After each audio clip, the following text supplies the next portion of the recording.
ആദിവാസി വിഭാഗത്തിൽപ്പെട്ടവർക്കായി കോടിക്കണക്കിന് രൂപയാണ് സർക്കാരുകൾ മാറ്റിവെക്കാറുള്ളത്. എന്നാൽ ഇത് അവർക്ക് ലഭിക്കുന്നുണ്ടോ ഇല്ലെന്ന് മനസ്സിലാവാൻ വയനാട്ടിൽ നിന്നും മൃതദേഹം ചുമന്ന് കിലോമീറ്ററുകൾ നടന്നു പോകുന്ന ഈ ഒരു ഒറ്റ ദൃശ്യം മതിയാവും.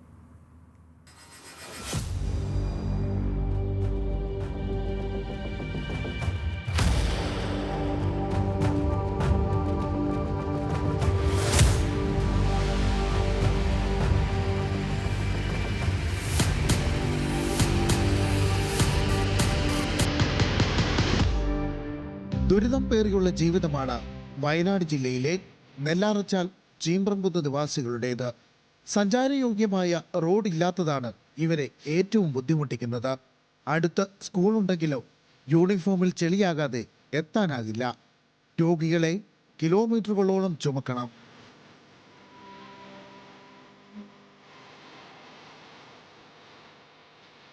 എഴുപത് വയസ്സിനടുത്ത് പ്രായമുണ്ട് മഞ്ഞ എന്ന ഈ അമ്മയ്ക്ക്. റോഡിനു വേണ്ടി പഞ്ചായത്ത് മുതൽ മുഖ്യമന്ത്രിയുടെ നവകേരള യാത്രയിൽ വരെ പരാതി നൽകി. പക്ഷേ റോഡ് മാത്രം വന്നില്ല.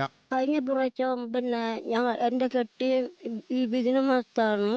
ഇങ്ങനെ സുഖമില്ലാണ്ടായിട്ട് ഞങ്ങൾ ഇവിടുന്ന് വെച്ച് ഏറ്റിക്കൊണ്ട് പോവും ആശുപത്രിക്ക്. സുഖമില്ലാണ്ടാകുമ്പോൾ ഒക്കെ അന്നൊക്കെ ഞാൻ ഈ റോഡിന് വേണ്ടി പരാതി കൊടുത്തു.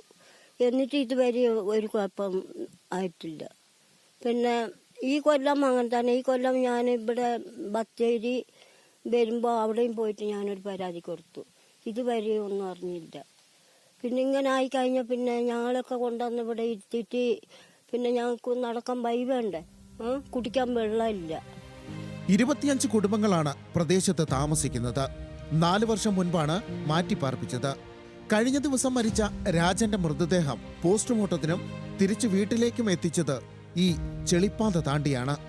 ഒരു ആശുപത്രി കേസ് കിട്ടായാലും ശരി, ഇവിടുന്ന് ചുമന്നുകൊണ്ട് വേണം 3-4 കിലോമീറ്റർ സഞ്ചരിച്ച് അവിടെ എത്താൻ. കഴിഞ്ഞ പ്രാവശ്യം ഒരാൾ മരിച്ചപ്പോൾ അതേപോലെ തന്നെയാണ്. ഒരു 3-4 കിലോമീറ്റർ അകലെയാണ് ചെളിയത്ത് ഏറ്റിക്കൊണ്ടുപോയി അവിടെ ആംബുലൻസിന്റെ അവിടെ എത്തിയത്. വാഴവറ്റ ചീമ്പ്രം കോളനിയിൽ നിന്നും നെല്ലാറച്ചാൽ കുണ്ടരഞ്ഞി കോളനിയിൽ നിന്നുമാണ് 25 കുടുംബങ്ങളെ പ്രദേശത്തേക്ക് മാറ്റിപ്പാർപ്പിച്ചത്. മഴ കൂടി ആരംഭിച്ചതോടെ യാത്ര നരകയാത്രയായി. വെള്ളം ആയിക്കഴിഞ്ഞാൽ ഒരു തുള്ളി വെള്ളാണ്ട് വരും. അപ്പൊ ഊറുമ്പോൾ 1-2 പാത്രം കിട്ടും. പിന്നെ അത് കൊണ്ടുവരും. പിന്നെ ആർക്കാനും കുടിക്കാനും ഇങ്ങനെ മാത്രം പോകും. എല്ലാ സൗകര്യങ്ങളും ഒരുക്കി നൽകാമെന്ന വാക്ക് വിശ്വസിച്ചാണ് ഉണ്ടായിരുന്ന കിടപ്പാടം ഉപേക്ഷിച്ച് ഇവിടേക്ക് മാറിയത്. വൈദ്യുതി പോലും ലഭിച്ചതോ ഈ അടുത്തു.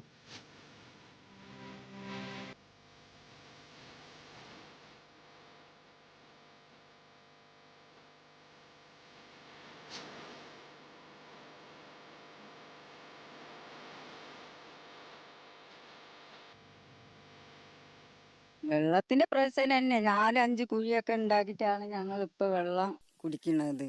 ആ വെള്ളത്തിൽ എന്തെങ്കിലും കുഴപ്പമുണ്ടോ ഇല്ല എന്ന് അന്വേഷിക്കാൻ പോലും ഒരു മനുഷ്യൻ ഇങ്ങോട്ട് വരില്ല. ഏറ്റിക്കൊണ്ടുവരിക വെള്ളം. നേരത്തെ പ്രദേശം അമ്പലവയൽ ഗ്രാമപഞ്ചായത്തിലായിരുന്നു. ഇപ്പോൾ മുട്ടിൽ ഗ്രാമപഞ്ചായത്തിലും. പ്രമോട്ടറും വാർഡ് മെമ്പറും തിരിഞ്ഞു നോക്കാറില്ലെന്ന് ചീമ്പ്രം കുന്നുകാർ പറയുന്നു. സഞ്ചാരയോഗ്യമായ ഒരു വഴി, കുടിക്കാൻ ശുദ്ധജലം, ഇത്രയൊക്കെ ഇവർക്ക് വേണ്ടു. ഈ റോഡിലൂടെയാണ് ചീപ്രംകുന്ന് നിവാസികളുടെ ദുരിതയാത്ര. റോഡില്ല, കുടിവെള്ളമില്ല, തൊഴിലുറപ്പ് പദ്ധതി പോലുമില്ല. സർക്കാർ കോളനി എന്ന പേര് മാറ്റി ഉത്തരവൊക്കെ ഇറക്കിയിട്ടുണ്ട്. പക്ഷേ കോളനി എന്ന പേര് മാത്രമാണോ മാറേണ്ടത്, അല്ലെങ്കിൽ ഇവിടങ്ങളിലെ ഭൗതിക സാഹചര്യങ്ങളാണോ മാറേണ്ടതെന്ന് സർക്കാർ തന്നെ വ്യക്തമാക്കട്ടെ.